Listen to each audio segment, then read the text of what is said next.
पीछे हम practice set 4 के अंतर्गत सामान्य ज्ञान और हिंदी के क्वेश्चनों को देखे हैं। इस सेट में हम मैथ के 71 से लेकर 90 तक के क्वेश्चनों को देखेंगे। देखिए आपके स्क्रीन पर है सेट संख्या 4 का मैथ क्वेश्चन नंबर 71 आपके सामने खुल रहा है। 71 नंबर क्वेश्चन में कह रहा है कि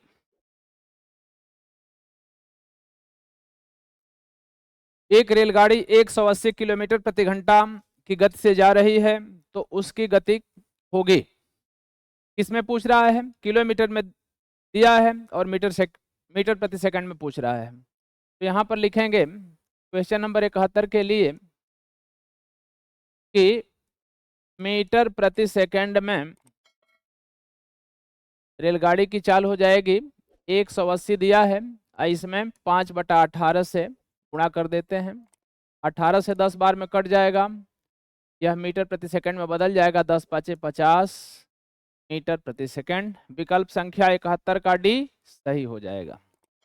क्वेश्चन नंबर 72 दे रहा है कि एक सिपाही एक चोर से 114 मीटर पीछे है। सिपाही 1 मिनट में 21 मीटर और चोर 1 मिनट में 15 मीटर दौड़ता है, तो सिपाही कितनी देर में चोर को पकड़ लेगा? आपके परीक्षा से संबंधित है, यह IMP क्वेश्चन में आता है। आगे देखेंगे, यहां देखेंगे समय बराबर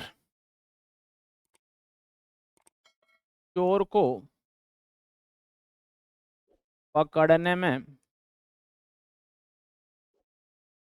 लगा समय बराबर, अब कुल दूरी, अब बटा में अंतर देख लेंगे, चाल का अंतर, बटा चाल में अंतर कितने का है सो देख लेंगे। आप देख रहे हैं कि दूरी है 114 मीटर कवर करना है और चाल में अंतर है 21 - 15 या 114/6 हो जाएगा। भाग देंगे तो 6 × 6 और 6 × 9 = 54। इतना मिनट में क्या करेगा? इतना मिनट में 19 मिनट में चोर को क्या करेगा? वो पकड़ लेगा। तो 72 का विकल्प संख्या बी आपका क्या हो जाएगा? सही हो जाएगा। अगला दे रहा है आपके पास 73 नंबर क्वेश्चन कि 3 कारों की गति का अनुपात 2/3/4 है, तो समान दूरी तय करने के लिए उनके समय का अनुपात क्या होगा? अर्थात उतना ही दूरी तय करने के लिए कितना कितना समय लगेगा। पहले 1 मिनट के प्रति निकाल लीजिए, तो इसका अनुपात हो जाएगा, इसका अनुपात होगा आपका 1/2, 1/3 और 1/4 हो जाएगा। तो यहाँ पर हो जाएगा 1/2, 1/3 और 1/4 कर लेंगे। सबका लौसा लेंगे तो 12 हो जाएगा। 12 के सापेक्ष सबका निकालेंगे अनुपात, तो 2 × 6 = 12, 3 × 4 = 12 और 4 × 3 = 12, अर्थात 6/4/3 का अनुपात में भी समय लेंगे। देखिए विकल्प 73 का विकल्प संख्या डी आपका क्या हो जाएगा? सही हो जाएगा। अगला सवाल है कि एक वर्ग का परिमाप 16 सेंटीमीटर है, तो क्षेत्रफल होगा। अब देखिए वर्ग मीटर में दिया गया, यहाँ गलती छप गया है टाइप करने में, तो यहाँ पर हो जाएगा, यहाँ पर हो जाएगा आपका, यहाँ पर आप कर देंगे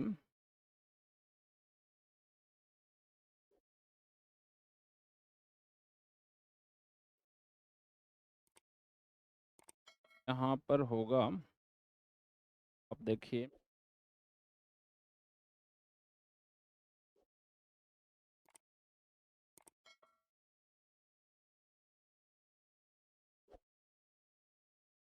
यहाँ पर दे रहा है कि एक वर्ग का परिमाप 16 सेंटीमीटर है, तो इसका क्षेत्रफल कितना होगा? तो यहाँ पर आपको बनाना है मीटर, तो एक वर्ग का परिमाप 16 मीटर है, तो क्षेत्रफल कितना होगा? परिमाप बराबर, यहाँ पर सूत्र लिखेंगे कि वर्ग का परिमाप बराबर, वर्ग का परिमाप बराबर होता है 4 गुणे भुजा। अब 4 गुणे भुजा होता है, वर्ग का परिमाप दिया हुआ है तो परिमाप के नीचे 16 लिख देंगे, इधर भुजा को छोड़ देंगे और 4 गुणा है तो इधर आके भाग हो जाएगा, तो 4 चौका 16, तो 4 मीटर इसकी क्या हो जाएगी, भुजा हो जाएगी। और आप जानते हैं कि वर्ग का क्षेत्रफल बराबर भुजा वर्ग होता है, इसलिए वर्ग का क्षेत्रफल बराबर भुजा वर्ग कर देंगे। भुजा दिया है 4 मीटर, और 4 मीटर का जब वर्ग करेंगे आप तो हो जाएगा 4 चौका 16 वर्ग मीटर। 16 वर्ग मीटर वाला विकल्प आपका क्या हो जाएगा, सही हो जाएगा। 175 का विकल्प संख्या ए सही हो गया। आगे देखिए आप क्वेश्चन नंबर 76 दे रहा है कि एक तार वृत्ताकार के रूप में है, अर्थात वृत्त के आकार का रूप का गोला है, जिसकी त्रिज्या 98 सेंटीमीटर है। त्रिज्या आर बराबर कितना दिया है, त्रिज्या आर बराबर दिया है 98 सेंटीमीटर। अगर तार को काट करके एक वर्ग बना दिया जाता है, तो तार को काट करके एक वर्ग बना दिया जाता है, तो फिर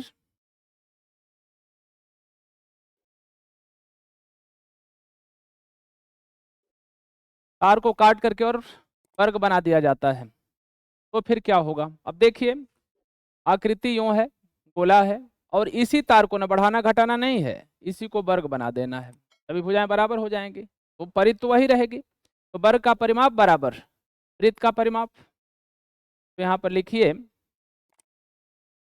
कि वर्ग का परिमाप बराबर वृत्त की परिधि। वृत्त की परिधि का सूत्र होता है 2 पाई r, और वर्ग का परिमाप बराबर 4 गुणे भुजा होता है। 4 गुणे भुजा करिए, यहाँ पर हो जाएगा 2 गुणे 22/7 और गुणे यहाँ पर 98 दिया है त्रिज्या, त्रिज्या बराबर आर बराबर दिया है 98 cm सेंटीमीटर हो जाएगा। अब यहाँ पर भुजा को आप बचा लीजिए, तो भुजा बराबर हो जाएगा 4 गुणा है तो इधर आके भाग हो जाएगा, पटा में चला गया तो यहाँ पर 4 हो गया, नीचे 7 है, ये है, ऊपर बच रहा है 22 और 98, कटने लायक है सो कटा दीजिए, 7 से कटा दीजिए, 7 कम 7, 7 चौका 28, और 2 से कटाएंगे 2 बार में, और 2 से कटा देंगे 11 बार में। अब 11 का 14 का गुणा कर दीजिए, तो यहाँ पर हो जाएगा भुजा जो बनेगी, भुजा की लंबाई हो जाएगी 11 गुणे 14, 11 गुणे 14 cm, अर्थात 11 चौका 44, और 11 और 4 15, 154 सेंटीमीटर इसका आंसर हो जाएगा। तो 76 का क्वेश्चन नंबर 76 का सी विकल्प आपका सही हो जाएगा। आगे आप देखेंगे क्वेश्चन नंबर 77 से लेकर के और 81 तक के लिए निर्देश दिया हुआ है। 77 से लेकर के 81 तक के लिए निर्देश दिया है, ध्यान से देखें और आंसर दें। 77 से 81 तक के लिए दे रहा है कि एक घड़ी कंपनी 4 भिन्न उत्पाद बनाती है, इन उत्पादों की 2005 और 2010 में लाखों में बिक्री निम्नलिखित बार डायग्राम में दर्शाई गई है। ग्राफ का अध्ययन कीजिए और दिए गए प्रश्नों के उत्तर दीजिए। अब बता रहे कि जिसमें ये तिरछा रंगा गया है, ये 2015 नहीं है, 2005 होगा। यहाँ पर क्या होगा, 2005 है, ये 2005 है, और इसको आपको लिखना है ये 2010, क्योंकि यहाँ पर निर्देश दिया है 2005 और 2010 की बात है, तो 2005 और 2010 हो जाए। अब कंपनी एक ही है, 2005 में इतना उत्पादन कर रही है, 2010 में इतना, 2 वर्षों का लेकर के तुलना किया है, ये 2005, 2010, 2005, 2010 सब में है। पहले प्रश्नों को ध्यान से समझना होगा। ये कलाई घड़ी का है, 2005 में ये उत्पादन है 21.3, और यहाँ पर है 28.7 2010 में। इसी तरह से ये मेज घड़ी है, ये विराम घड़ी है, और ये दीवार घड़ी है, ये अलग अलग कंपनियां क्या कर रही है, अलग अलग प्रोडक्ट बना रही है। आगे आप देखेंगे तो अब इसमें जो पूछ रहा है उसका उत्तर देना है। तो पूछ रहा है उसका क्या करना है, आपको उत्तर देना है। ठीक है, चलिए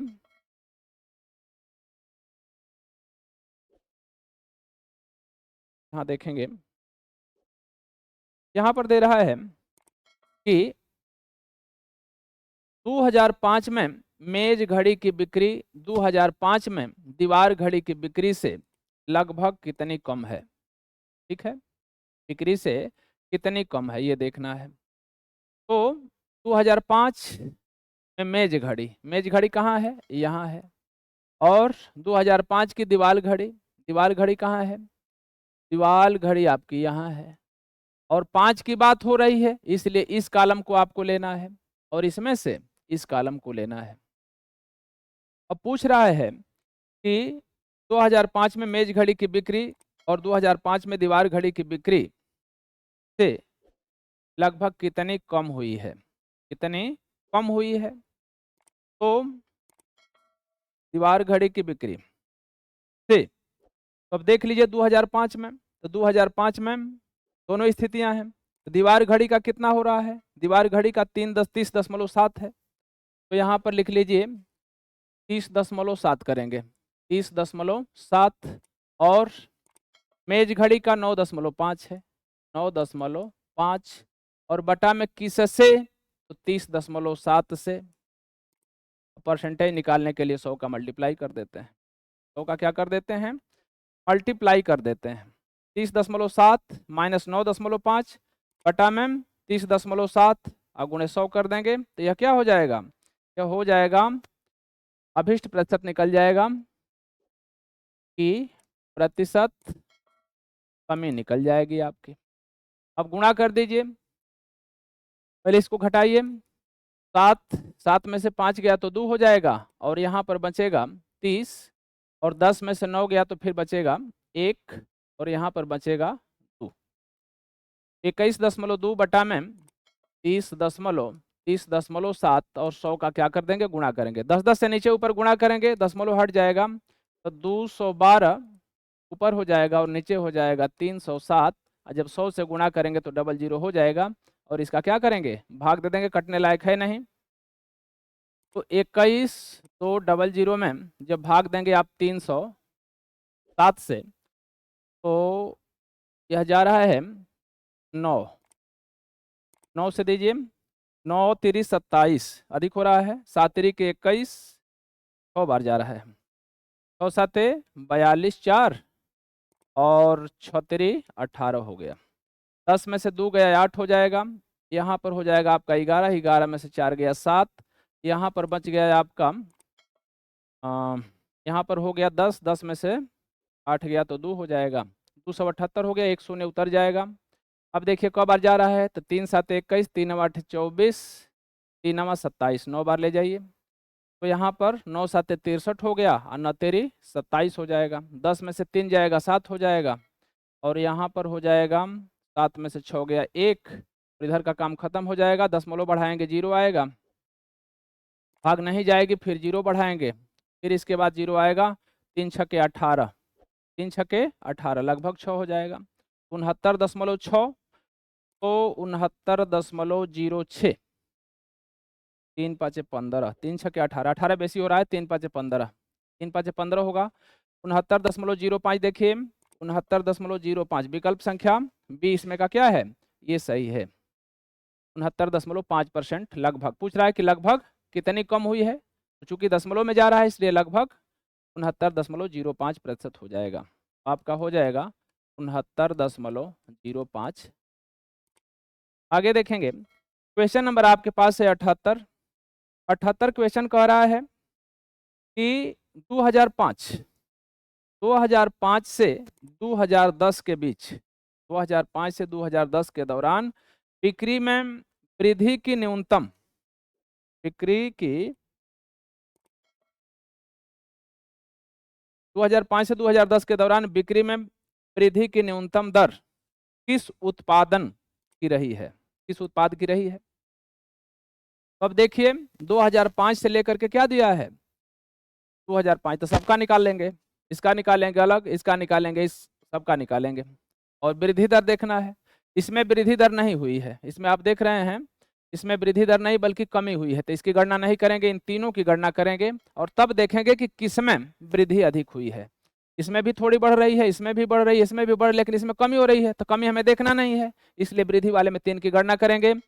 बड़ी संख्या में से छोटी संख्या को क्या करते जाएंगे, घटाते जाएंगे। तो सबसे पहले कलाई घड़ी के लिए देखेंगे, सबसे पहले क्या देखेंगे, कलाई घड़ी के लिए पहले देखेंगे हम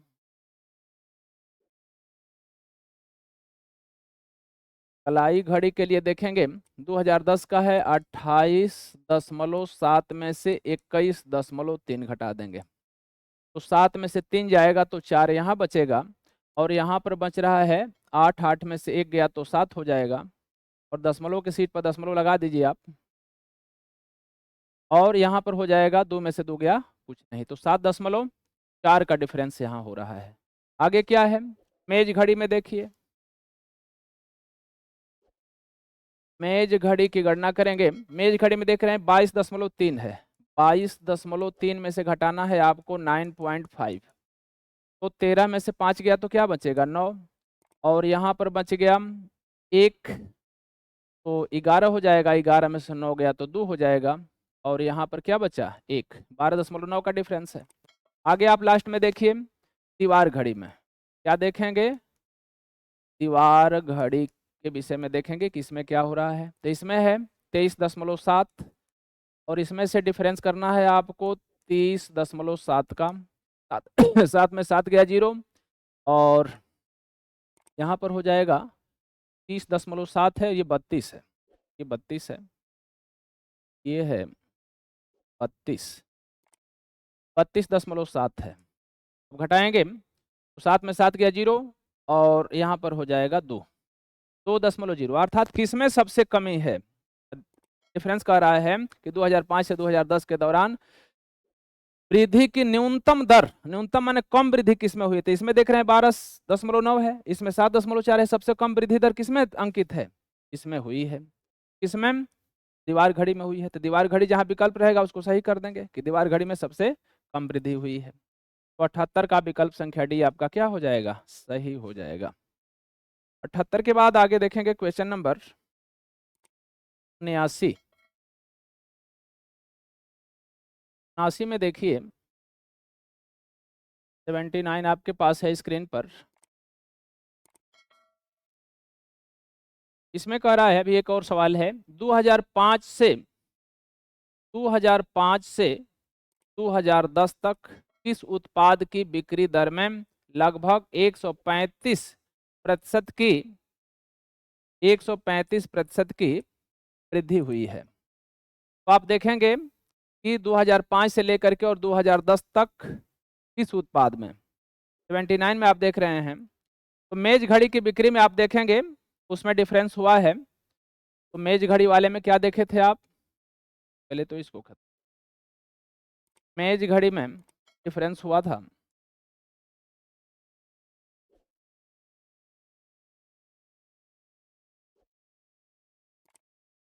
मेज घड़ी के लिए, मेज घड़ी में क्या हुआ था, उसमें प्रतिशत जो बिक्री में वृद्धि हुई है वह था 22.3, तो यहाँ पर लिखेंगे 22.3, इसमें से 9.5 था, तो 9.5 को डिफरेंस कर देंगे, और किससे अधिक वृद्धि हुई है, तो 9.5 से, तो 9.5 कर देंगे, और मल्टीप्लाई बाई 100% रहता है, तो में क्या कर देते हैं 100 का गुणा कर देते हैं। अब इसके बाद इसको हल कर लेंगे, और इसको जब हल करेंगे तो हटाइए, 13 में से 5 गया 9, यहाँ पर बचा 11, 11 में से 9 गया 2 हो जाएगा, और यहाँ पर क्या हो जाएगा, यहाँ पर हो जाएगा 1, तो 112.9 हो गया, और बटा में 9.5 और मल्टीप्लाई बाई 100 हो गया।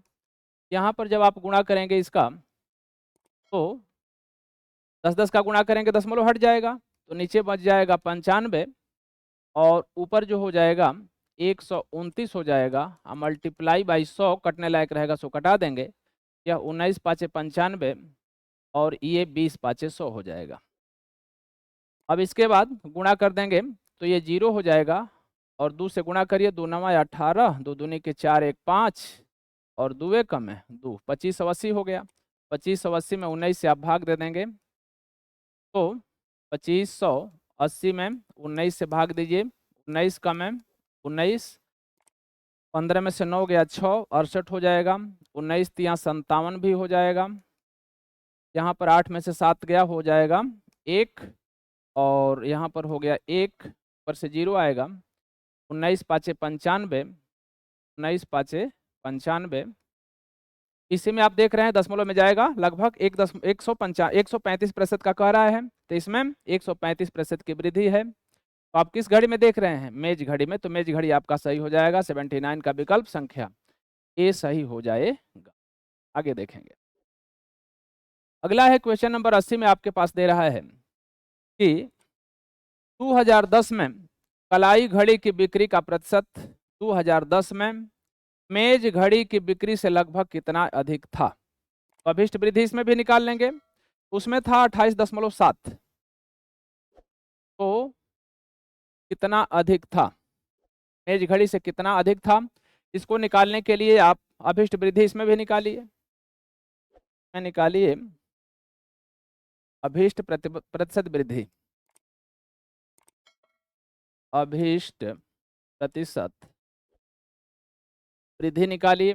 अब इसके लिए दोनों का अंतर करेंगे इसमें भी, तो 28.7 में से 22.3 निकालिए, 28.7 में से 22.3 निकालिए, तो 28.7 में से 22.3 निकालिए, और किस से? तो 22.3 ही से, तो 22.3 से इसमें 100 का मल्टीप्लाई कर दीजिए।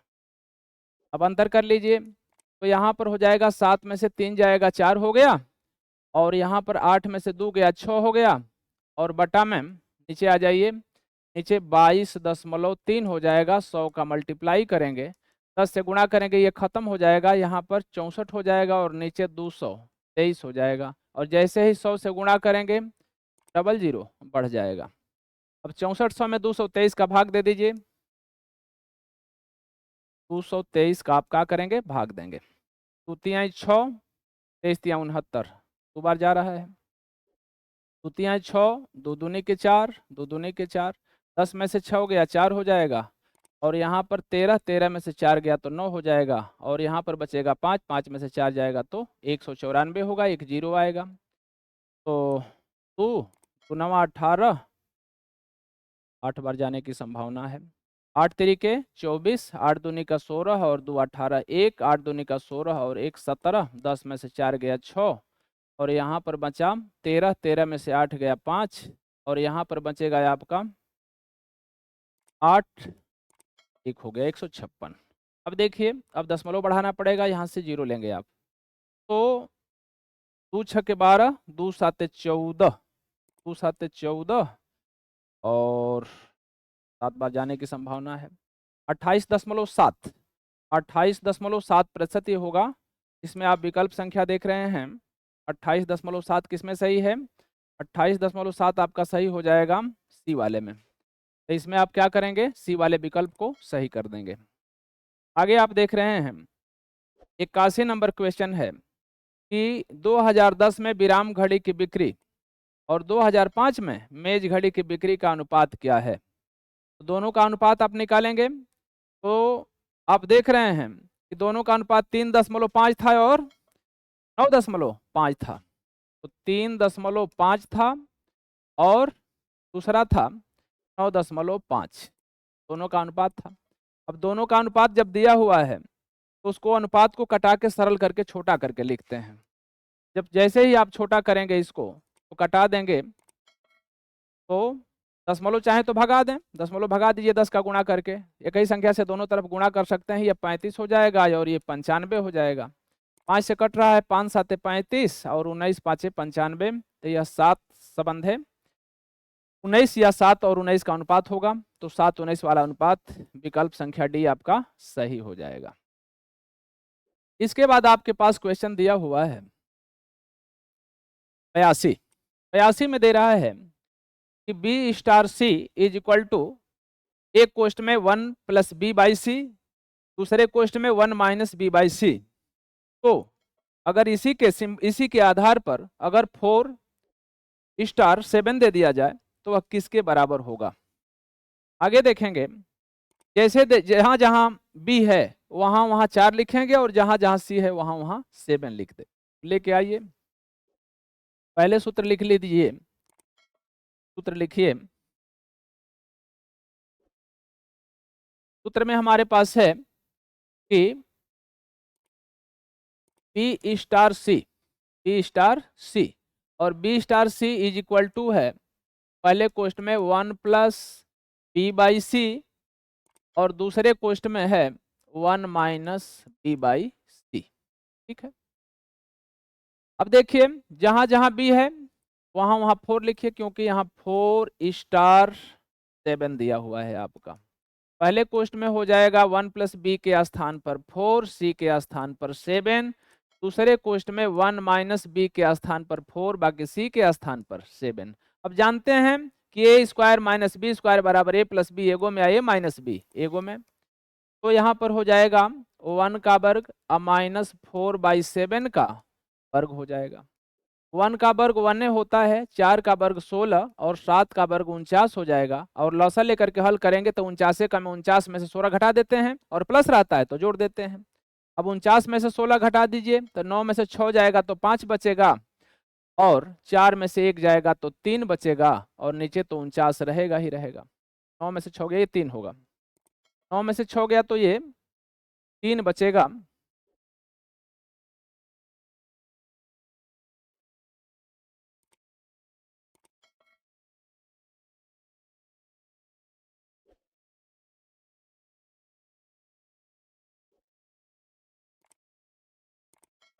नौ में से 6 जाएगा तो ये क्या बचेगा, 3 बचेगा, तो 3/49 हो गया। तो 33/49 कहाँ सही है आपका?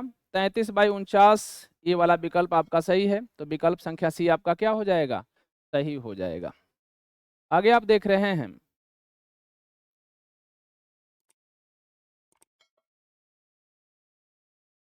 आगे देख रहे हैं क्वेश्चन नंबर 83। 83 आपके स्क्रीन पर है। इसमें दिया हुआ है कि x/30 संबंधे 1/10 का वही अनुपात है 6/x का 18/69 पर। ये समानुपात का सवाल है। प्रतिशत से एक से कटा करके और दोनों तरफ क्या कर देंगे, हल कर देंगे। तो 83 नंबर क्वेश्चन में आपका हो जाएगा इसका आंसर 13 वाला सही हो जाएगा। तो 83 का विकल्प संख्या बी आप क्या कर देंगे, सही कर देंगे। आगे देखिए क्वेश्चन नंबर 84 दे रहा है आपके स्क्रीन पर। 84 में क्वेश्चन है, 84वां क्वेश्चन कह रहा है कि यदि 2 पर पावर n हो, -2 पर पावर n-1 हो और -4 बराबर 0 हो, तो n पर पावर, तो कह रहा है कि n पर पावर n का मान क्या होगा, ज्ञात करना है। n का मान निकालेंगे तो उस n पर जितना, जैसे 2 आ गया था 2 पर पावर 2 कर देंगे तो 4 हो जाएगा, उस तरह से निकालना है। अब देखिए इस तरह का सवाल रहता है तो ये चूंकि चर से मिले हुए हैं इसलिए अचर को उधर कर देते हैं। तो यहाँ लेंगे 2 पर पावर n -2 पर पावर n-1, इधर माइनस है इधर जाके प्लस हो जाएगा। ठीक, अब इसमें से कॉमन ले लीजिए, 2 पर पावर n-1 क्योंकि इसके पास है नहीं तो इसका 2 बच जाएगा, माइनस इसके पास एक ही था, इतना संख्या थी वो भी बाहर निकल गई तो 1 बच जाता है और यहाँ पर 4 हो जाएगा। 2 पर पावर n-1, 2 में से 1 जाएगा तो 1 होगा, कोष्टक माने होता है गुणा, इज इक्वल टू 4 हो जाएगा। 1 माने कुछ नहीं, 1 से गुणा करने पर संख्या वही आती है, इज इक्वल टू देन 4 हो गया। 4 को हम लिख सकते हैं 2 पर पावर n-1 बराबर 2 पर घात 2 लिख सकते हैं। आधार समान रहता है तो हर कट जाता है, इसलिए n-1 बराबर 2, घातों से घातों की तुलना कर देते हैं। n बराबर हो जाएगा 2, इधर -1 है तो इधर जाके +1 हो जाएगा, n की वैल्यू 3 आ जाएगी। चूंकि हमको n की वैल्यू नहीं पूछा है, हमको पूछा है n की वैल्यू n, तो 3 पर घात उसी 3 का घात चढ़ा देंगे। 3 पर घात 3 का मतलब 3 3 बार होना, तो तितली के 9 तेरी 27 हो जाएगा। 27 जिस विकल्प में रहेगा उसको हम सही लगा देंगे। तो 84 का विकल्प संख्या डी आपका क्या हो जाएगा, सही हो जाएगा। नेक्स्ट क्वेश्चन 85 नंबर दे रहा है कि किसी भिन्न का हर अंश से 25 अधिक है। यदि अंश और हर में 7 जोड़ दिया जाए तो इसका मान 1/2 हो जाता है। भिन्न ज्ञात कीजिए। तो अब इसमें भिन्न ज्ञात करना है आपको। तो इस तरह के सवालों को अगर कंपटीशन में आता है, लगाने के लिए तो आसान है, भिन्न बना करके लगा दीजिए, लेकिन समय आपका कम से कम 2 से 2.5 मिनट लगता है, काफी तेज लगाएंगे तो भी। उससे बेहतर है कि इसको खाली तुलना कर दीजिए, 1 मिनट में किसी तरह का रहेगा तो चारों विकल्पों से आप पकड़ लेंगे। अधिकांशतः इसमें कई तरह का रहेगा ना, तो डी वाला विकल्प पक्का सही होता है। तो अगर समय है लगाने के लिए तो इसको ना ही अंदाज से लगाना है तो डी को ही मारेंगे। अब देखिए, मिलाना भी हो तो पहले डी से लगाइए कि समय आपका बचेगा, हो सकता है कि पकड़ में आ जाए। डी और सी होने का ज्यादा चांस रहता है। अब ऊपर देख भी लीजिए, पर है कि किसी भिन्न, तो किसी भिन्न का हर अंश से 25 अधिक है। तो आप देख रहे हैं कि इसका जो हर है वह अंश से अधिक है, नहीं तो छोटा है, तो ये हो ही नहीं सकता, इसका काम खत्म हो गया। इसमें देख रहे हैं कि अधिक तो है लेकिन 25 अधिक नहीं है, तो इसका भी काम खत्म। अब इसी दोनों में से कोई होगा। अब देखिए कि क्या इससे इसका हर 25 अधिक है, तो देख लीजिए। तो 14 में से 9 गया तो 5, और यहाँ पर बचा क्या, 4, 4 में से 2 गया, हाँ 25 से अधिक है। इसमें देख लीजिए, ये 13 में से 8 गया तो 5, और यहाँ पर 3 में से 1 गया तो 2। हाँ भाई, तो पहला का तो फॉलो ये दोनों कर रहे हैं। अब दूसरा देखिए, दूसरा में पकड़ में आ जाएगा। और कह रहे कि यदि अंश और हर दोनों में 7 जोड़ दिया जाए, अर्थात यहाँ पर भी 7 जोड़ दिया जाए और यहाँ पर भी जोड़ दिया जाए, ठीक ना। अब इसका मान क्या हो जाना चाहिए, 1/2 ना। तो 9 7 16, ऊपर 36 हो जा रहा है, और यहाँ पर हो जाएगा 4 7 11, 61 हो रहा है। अब इसका 1/2 तो है नहीं, 36 दूनी 72 रही, तब जाके होता, इसलिए ये वाला विकल्प खत्म हो गया। इसको देख लीजिए, इसमें भी 7 जोड़ दीजिए और इसमें भी 7 जोड़ दीजिए, ठीक ना। तो यह क्या हो रहा है, 18 और 7, 18 7 25 कर दीजिए, और नीचे आ रहे हैं 7 3 10, नीचे हो गया 50, तो 1/2 हो रहा है। तो यही वाला सही है, अर्थात इसमें हर और अंश से हर 25 बड़ा भी है, और इसमें 7 जोड़ने पर दोनों में 1/2 भिन्न हो जाती है, 25/2 हो जाता है। इस तरह से आपका समय बचेगा। लगाएंगे तो समीकरण बनाएंगे, कटाएंगे, फिर दोनों का मान रखेंगे, काफी समय लग जाता है। और अगर ये टिक लगाए आप, फटाफट डी वाला अक्सर ही होता है, इसलिए उसको सही कर देंगे, ठीक है। तो डी वाला विकल्प आपका क्या हो जाएगा, सही हो जाएगा। आगे आप देख रहे हैं क्वेश्चन नंबर 86 दे रहा है कि 800 अंकित मूल्य वाले 15 शेयर सर्टिफिकेट का बाजार मूल्य पर आय 12% होती है। पर है कि अगर इस तरह का आप शेयर ले रहे हैं तो पर है कि 86वां सवाल है कि अगर 800 अंकित मूल्य के 15 शेयर सर्टिफिकेट का मूल्य पर आय कितना है, 12% होती है। अब निकाल लीजिए, एक शेयर लेने पर 800 है, तो 15 शेयर लेने पर लिखेंगे कि 15 शेयर लेने पर अंकित मूल्य बराबर हो जाएगा 800 में 15 का मल्टीप्लाई कर देंगे तो 15 8 20 से और डबल 0 हो जाएगा, 12,000 रुपया हो जाएगा। 12,000 रुपया का पूरा खरीदी पड़ रही है। अब कह रहा है कि इस पर 12% पर है कि मूल्य, बाजार मूल्य, अभी इस पर 12% और लेना है, तो इसका क्या करेंगे, 12% अभी और आपको निकालना पड़ेगा। तो 12% निकालिए, पूरे शेयरों पर 12% निकाल दीजिए। देखिए इसका कितना आ रहा है, तो लाभांश बराबर हो जाएगा 12,000 अगुणते 12%, तो 12/100, प्रतिशत माइनस बटा में 100 कर देते हैं, दुगो से दुगो को कटा दीजिए। 12 बरहियम 44 से होता है, को जीरो ले लगा तो 1440 रुपया क्या हो रहा है, लाभांश हो रहा है। अब दोनों की रकम जोड़ दीजिए कि 1440 ये है और 12,000 ये है, और एक शेयर का तुरंत निकल जाएगा। तो लिखेंगे कि इसलिए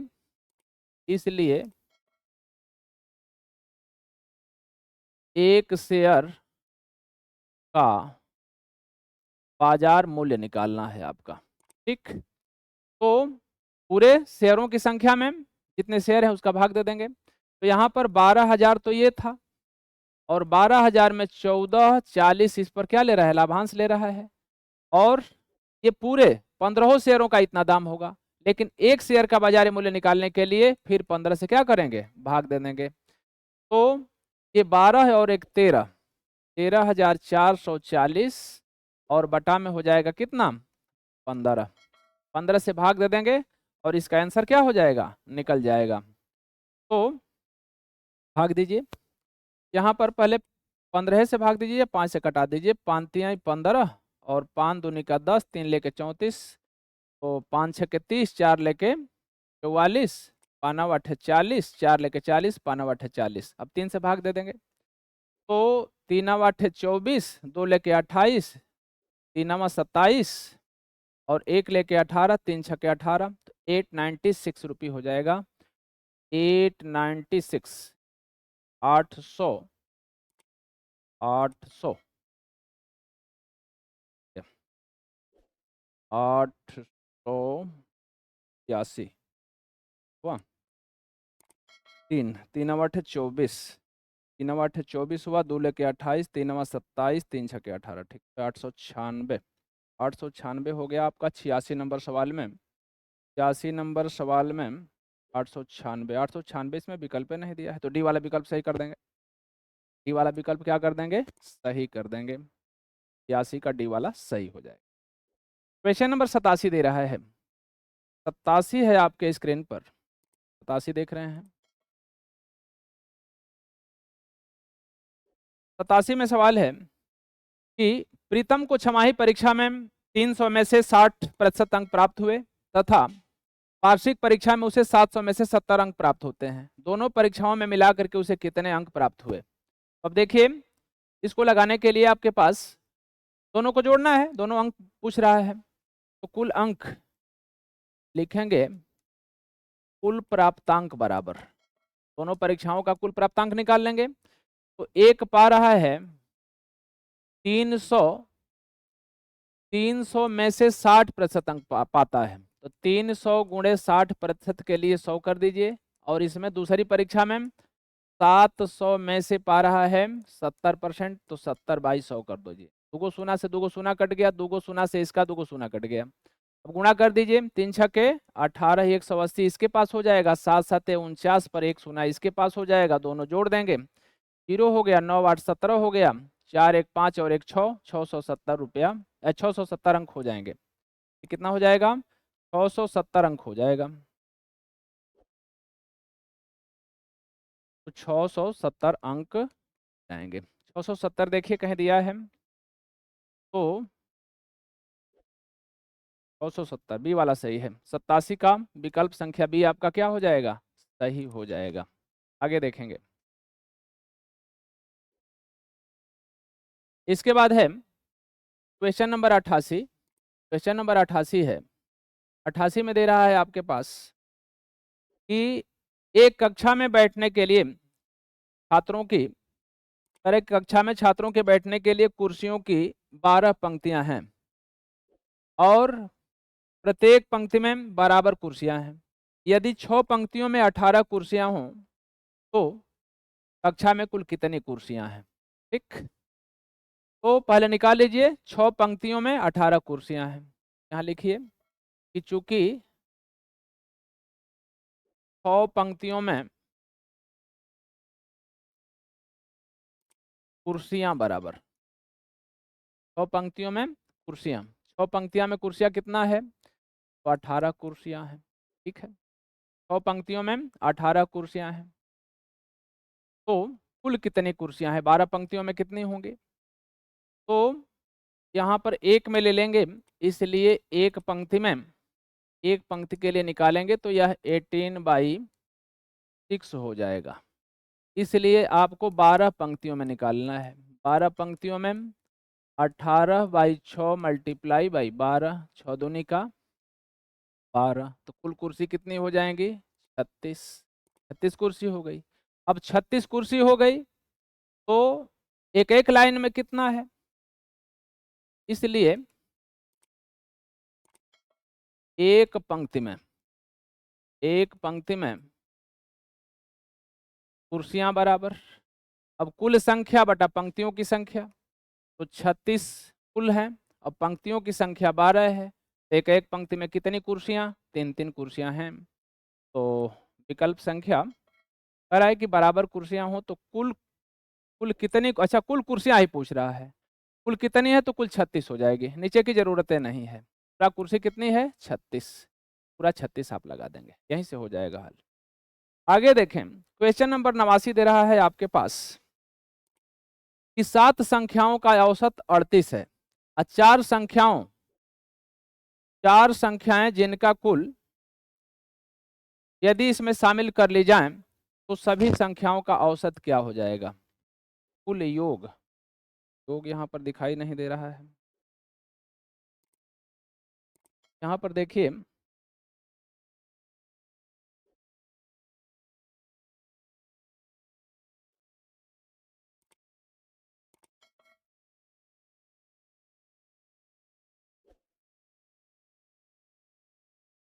यहाँ होना चाहिए। तो कह रहा है कि 7 संख्याओं का औसत 38 है। 7 संख्याओं का लिखेंगे कि चूंकि 7 संख्याओं का औसत कितना है? 38 है, ठीक। इसलिए इन्हीं सातों संख्याओं का योग निकाल लेते हैं। योग बराबर गुणा होता है, तो 38 में 7 का मल्टीप्लाई हो जाएगा। 7 अठे 56, 7 के 21, 21 और 5 26, ये 266 इसका योग हो जा रहा है।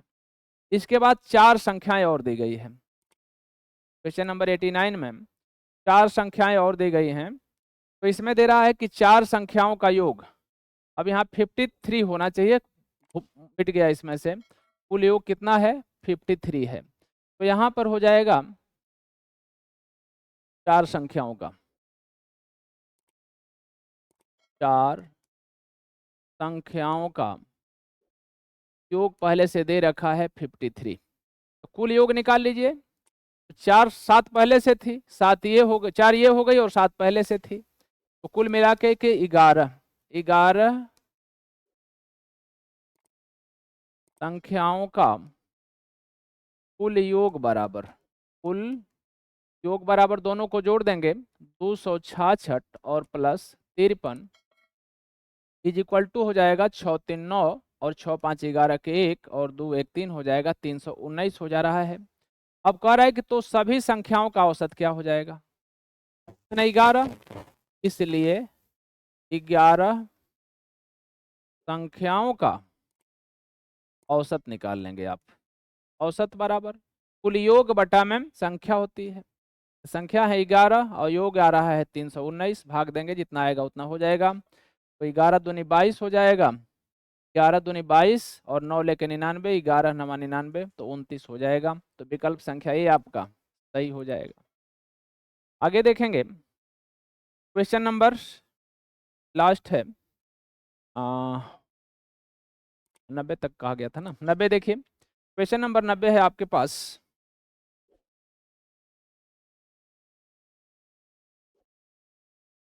नब्बे है क्वेश्चन, 90 में दे रहा है आपके पास कि एक परिवार की 3 बेटियों की औसत आयु 38 वर्ष है, उनकी आयु का अनुपात 3:7:9 है। परिवार की सबसे छोटी बेटी की आयु क्या होगी? ज्यों औसत दिया हो तो कुल आयु निकालते हैं। तो तीनों बेटियों का यहाँ लिखेंगे कि तीनों बेटियों का, बेटियों की औसत आयु, औसत आयु दिया हुआ है 38 वर्ष। कितना दिया है? 38 वर्ष। इसलिए तीनों बेटियों की कुल आयु निकालेंगे। कुल आयु गुणा कर देते हैं, 3 बेटियां हैं और 38 हो रहा है, तो 3 का गुणा कर दीजिए, 3 9 8 24, 3 3 के 9 2 11, 114 वर्ष हो जाएगा। लेकिन पूछ क्या रहा है?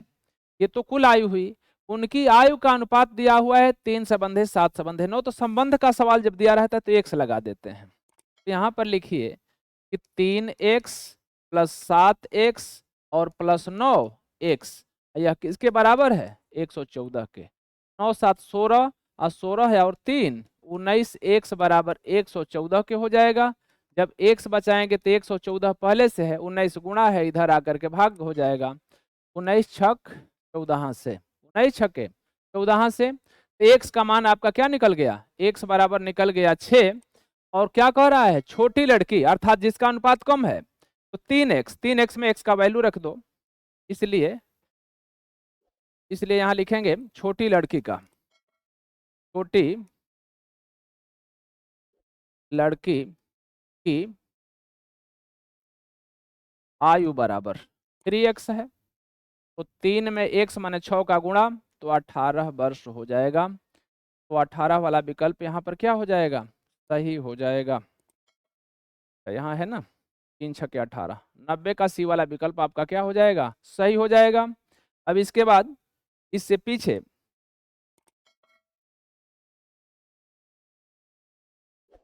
ये दिया है, एक दुकानदार 15 की 9 की दर से पेंसिलें खरीदता है और 12 की दर से बेचता है, उसका प्रतिशत लाभ क्या हो जाएगा। ये पीछे वाली वीडियो में जा चुका है, तो इसलिए